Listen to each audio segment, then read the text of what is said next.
When I was growing up, my grandfather would buy a new car every 2 years, and he would give one of us grandkids his old car. He was very generous.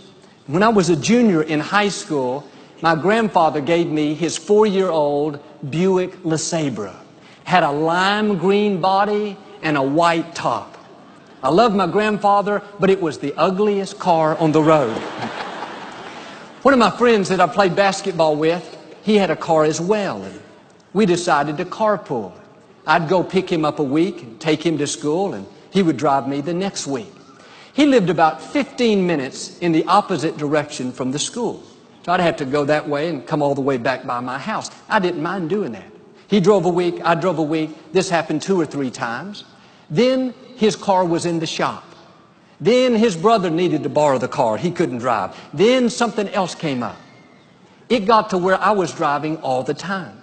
And I really didn't mind it, but it didn't seem like he was grateful. He acted like I owed it to him to go pick him up.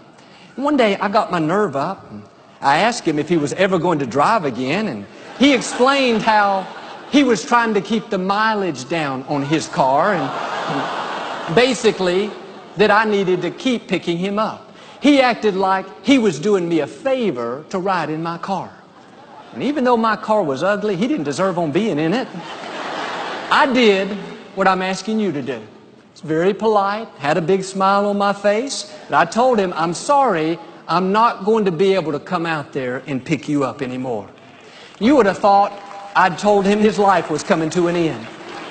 He tried to put me on the biggest guilt trip, told me how selfish I was being. He would hardly speak to me again.